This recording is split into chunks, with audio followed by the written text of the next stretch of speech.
Welcome to Dojo and Tea, coming to you from Honolulu, Hawaii. This is Bruce Chu, and I have a special guest today with David Wei, or Sifu David Wei, who lives in San Francisco. Hey Sifu, how are you doing? What have you been up to lately? A lot of things have changed. Last time I spoke to you, there was a conversation of us moving to Hawaii. Since then, we had a baby. I'm a father now. And so that's a big reason why we're still grounded here in the Bay Area, so we could be close to parents and we can have his grandparents here. But that's probably the biggest thing, is that new child, new home. We moved into a new space that we live in now, and new frontiers. So, with the school and all, how has it grown since 2 years from now? Well, 2 years ago. We made the transition rather to digital. And, when I trained with you, sure, I'd take notes, but there was never any written instruction. There was never any videos or anything. It was just what you showed me and up to me to remember. That's kind of the oral transmission that really resonates with me. I appreciate that traditional aspect, because I find if I were to be given a video or given a book or given instructions, I probably wouldn't look at it, and I probably wouldn't value it. But if I'm only told something once, and then I really have to remember it and practice it, then I really appreciate it, And so that oral tradition is something that we had to transition out of because we were in quarantine. And you couldn't be within 6 feet of someone. How am I going to touch you, teach you from a distance? And so we really had to shift gears and figure out how to teach online. Fortunately, the Taoism in us just kind of goes with the flow. And so we figured it out.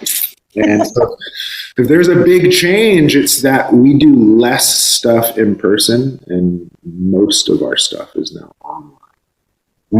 I see. What kind of functions are you currently doing with your school? Well, with regards to the online stuff, we have monthly meetings, we have weekly gatherings, we have tea tastings, and all of it is virtual. We have lectures every full moon. We have special events where I have guest lecturers and guest teachers. And yeah, all of it is online. And so it kind of allows us to reach people that we otherwise wouldn't be able to train with. So for example, just the other day, I had a student from the Philippines, from Brooklyn, from Missouri, and from Malaysia, all in the same class. Try do that in your studio, So the good and the bad of it is, the bad of it is we're not with each other, but the good of it is we are with each other in this new way, and we can bring more people in from around the world. And so still adjusting, but with regards to your question of what events we have, all of our events are mostly online now. All right. So you're still doing tea ceremonies in your school? Yeah. Okay. Can people purchase tea from your school? For sure. Yeah. So on my website, wudangwest.com, we have what's called a connoisseur club. And that's probably the easiest way to get tea from us, because you just pay a monthly subscription. And then every month, I personally select the tea that gets sent out to you guys.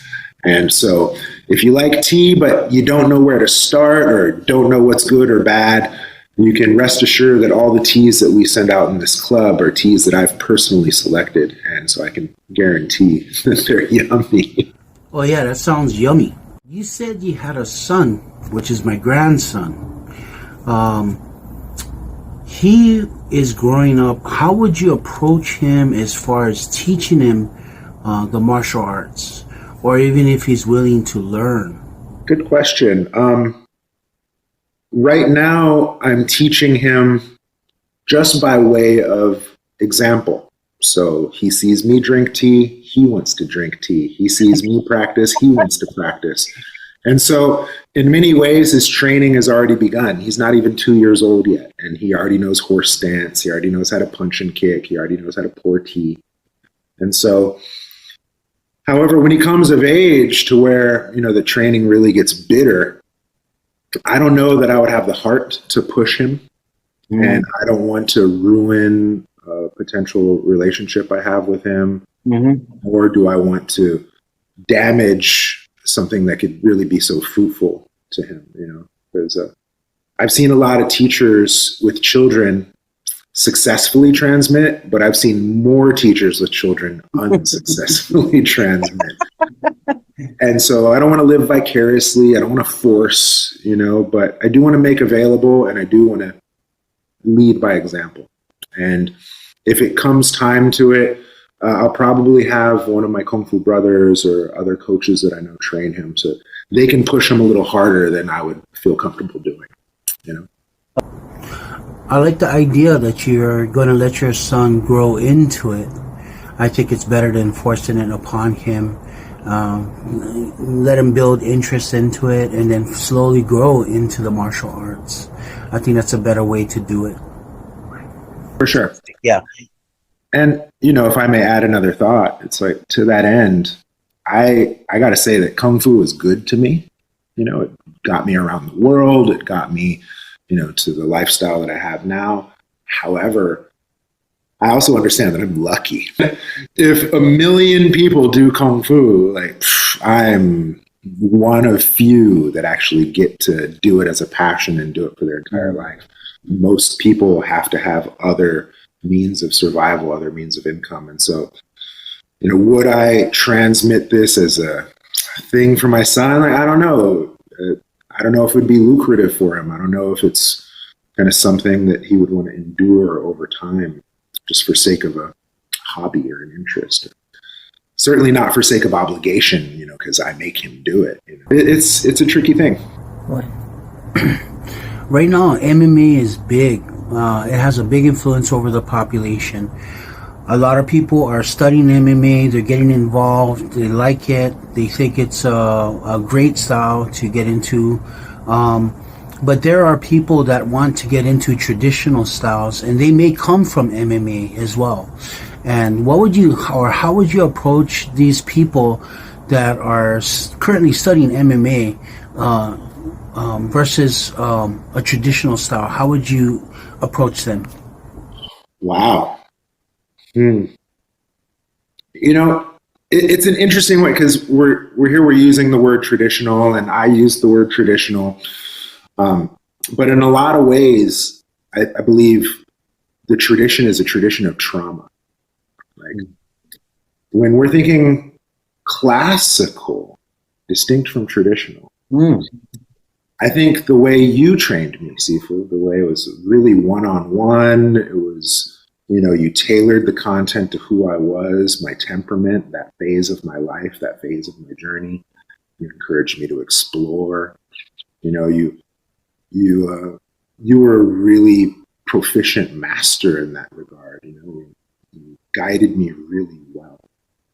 And so, and I think that was traditional.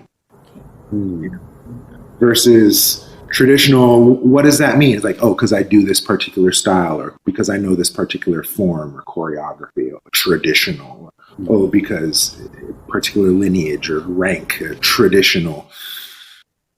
I think traditional just means military, and the way we get it, because you got to think, after Cultural Revolution, all those one-on-one relationships with the masters died off. You had to take on this new, everybody line up, everybody do it the same, and you get these big schools with hundreds, thousands of students, everybody doing the same. That's not traditional. That's military, right? And so, if anything, it's a transmission, it's a tradition of trauma. I was trained hard, so you have to train hard. I did it like this, so you have to do it like this, right? There's no real growth, there's no evolution in that, where again, I draw back to the way you taught me. You let me taste and try, and if this worked, okay, go with that. If that didn't work, you really gave me a lot of freedom to explore and express. You didn't lock me into a thing. I think that's more traditional. You know, because it was a real relationship. Yeah. As opposed to this dogmatic protocol or recipe, which again, that's military influence. It wasn't about the growth of my potential. It wasn't about the growth of or the evolution of my spirit or my character. It was do this. Did that make sense? Yeah, it makes total sense. Yeah. If you ever came down to Hawaii, would you want to do what you do in Wudang West here in Hawaii? Oh, yeah, absolutely. And, you know, before we get too far into this interview, like I also am interested in your readings, and I'd like to ask about just that. Okay. Here we are in this space, and we have a wonderful school here, wonderful home. But I have a heart in Honolulu. I left my heart in Honolulu. Right? And so at some point, there is a conversation of still going home to the Aina and raising my family there. Mm-hmm. You know, so with regards to Oracle, I want to flip this back on you, Sifu. It's like 3 years, 6 years, 9 years. What are we looking at? So I can do a small reading with the Kuma Oracle, and I can tell you a little bit about your question. So what is your question? When are we moving to Hawaii? Okay, so your question is when you're going to be moving to Hawaii. So I rolled a die, and you actually hit a 5. And what that means is take your time. There's no rush. It's going to be a while before you actually come to Hawaii and live here. So take your time with that. The number 5 basically means that it's going to happen, but it's going to take some time for it to happen. So had we rolled something closer to a 1, then that means it's closer to solidifying and manifesting. Right, exactly. Anything else you'd like to say or share with Dojo and Tea while you're online? You know, everything is online now. And so if our listeners here have ever had any interest in entry-level Wudang arts, I really love taking mystical concepts and making them practical. So, for example, an idea of harmony of heaven and earth, for example. Very lofty Taoist concept. You could, go in any number of directions with this idea and speak volumes of the harmony of heaven above and earth below. And yet, what does that mean for us in practice? And so one way to look at it would be matching breath with movement, right? Breath being the ethereal, heavenly aspect. The movement being the earthly body, physical aspect. And if we can move in such a way that the breath is harmonized with the body, that could be an expression of harmony of heaven and earth, matching the inner and outer aspects, the ethereal and material aspect of our being. Same idea, same concept, we could also consider the top and bottom of our body. And so here I have my breath, here I have my arms, but what's going on in my feet, right? I can shift my weight, I can pump my knees, and I can harmonize upper body mechanics with a lower body involvement. And so harmony of heaven and earth.